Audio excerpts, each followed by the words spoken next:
You have the right to bear arms, she says, slipping the ropes through my fingers and then around my elbows, pinning them painfully together and clinching them through the window handle above my head. Just not these arms. Her skin is the color of pasta. She has large cheeks, a careful mouth. Harry Truman invented the national security state, she says. My right leg pulled at the ankle by a long cord that finally connects at the base of a radiator. My other leg is spread, the rope looped around the refrigerator. My legs are akimbo, my body vulnerable. The people have to be afraid, Truman said. That was the way Harry Truman thought. We have to fear the communists. Franklin Roosevelt was dead. Long live Franklin Roosevelt. The nipple clamps hurt. The ball gag she has stuffed into my mouth makes it impossible for me to answer her, if there was an answer to be given. She didn't ask me if I wanted this. She's stronger than me, especially since my accident. I never fight her anymore. She does what she wants. The Geneva Convention holds you can't torture prisoners. America is a signatory to the Geneva Convention. Are you a prisoner? I nod my head. She closes my nose shut with 2 fingers. I can't breathe through the gag she has forced into my mouth. There's a moment of peace. This is it, I think. I'm going to die. And then my body starts to flop, the panic coming through me involuntarily, and she's laughing, and she lets go of my nose, and the air rushes into my body in deep, sweeping breaths, and her laughter fills the room. We don't care about treaties, she says. Hitler didn't care about Versailles, and they gave him Czechoslovakia, the Rhineland, and Austria. Anschluss, that's what they call it. But Hitler had his problems. Repressed homosexual. Her hand runs along my stomach and the top of my leg and then down beneath me. Are you a repressed homosexual? You don't seem to like sex very much. I think you are. I feel her finger push into my ass and then out. So he died in a bombed-out bunker in Berlin in 1945 with his new wife. What the hell for? I watch as she stands and walks to the closet and dips through the door, rummaging through the sound of paper bags. She has such long legs. She's a cyclist. Her thin body is knotty with muscle. Then she's in front of me, between my legs, looking gleefully into my eyes, forcing something large into my ass. I scream into the gag, a dull, blunt shriek. Whatever it is goes in and it burns and it stays there. The pain begins to subside, but she still has something in her hand, and she squeezes it, and an electric shock shoots through my bowels, my eyes bulging, my body pouring sweat onto the sheets.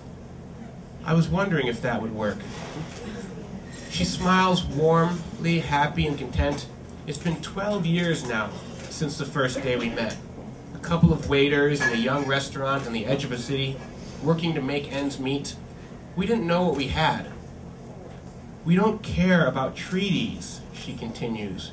In 1954, Eisenhower signed a treaty that provided for free elections in Vietnam in 2 years' time.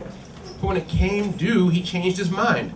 He said if Vietnam had free elections, Ho Chi Minh would win 80% of the vote. And that wouldn't be good for America. So much for democracy. Do you feel cheated? Look at the Iranians. The Shah served us well for 25 years. Then they took hostages. She steps forward, her naked foot on my stomach. She walks over me and then places her foot on my face, rubs back and forth across my nose. She steps on the clamps on my nipples, and I let out another dull scream. Cheated by our vows, to have and to hold, to love and to cherish, to protect, till death do us part. Do you think we've parted too early? Did you think things would be different when you pledged your allegiance in school and at the baseball games, that your country would protect you while bombs fell and U.S. installed dictators sent death squads into the villages of South and Central America to kill women and children first? Here is your democracy.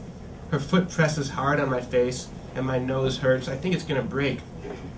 With the heel of her foot, she pushes the gag farther toward the back of my throat, tears soaking the fabric around my ears. You should be able to answer some of my questions. You should. I'm not blaming America, she says, sitting heavily on my chest, and then turning around, facing away from me. Her long back, straight and proud, the bulb of spine in her dark hair, which she's taken to wearing short. She's wrapped a chain around my penis and balls, and she's slowly making it tighter. I was born here, same as you. I'm not blaming anybody. It's just that you have the right to remain silent. And maybe the Republicans really did win the election, and maybe they didn't. It's too close to call. Both sides believed in 3 strikes, you're out. Life sentence, no parole. How many strikes do you have, she asks, turning her head briefly and then going back to her task. There's no welfare here. You'll have to work for what you get. I have surrendered myself to the pain. I've allowed the pain running through my body to numb my mind. This is my wife. This is what we have. Who would have thought we would have lived in this apartment all this time? And then the wars came, she says, as another shock rings through my ass. Her hand in my hair pulling hard, her other along my ribs buckling forward as if she were riding a horse, her feet sliding back toward my cheeks and then stopping.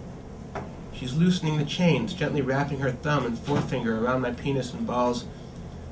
And they flew planes into our buildings, she says. And our buildings crumpled and fell to the ground.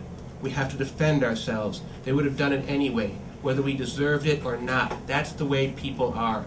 And the president didn't want to consult Congress anymore. He asked them to dissolve themselves, to remove themselves from the conflict. And of course, they did. Self-preservation in the face of terror.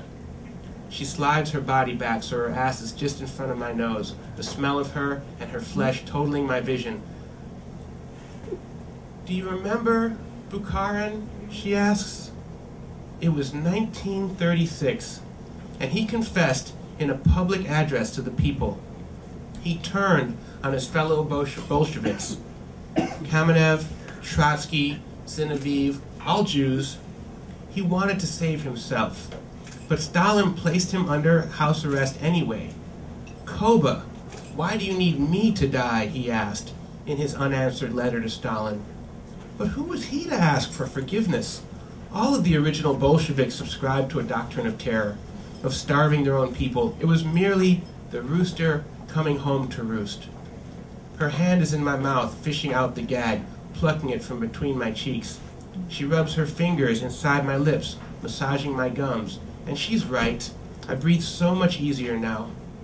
She undoes the rope at my ankles, and my knees slide together, my legs bending on their own will.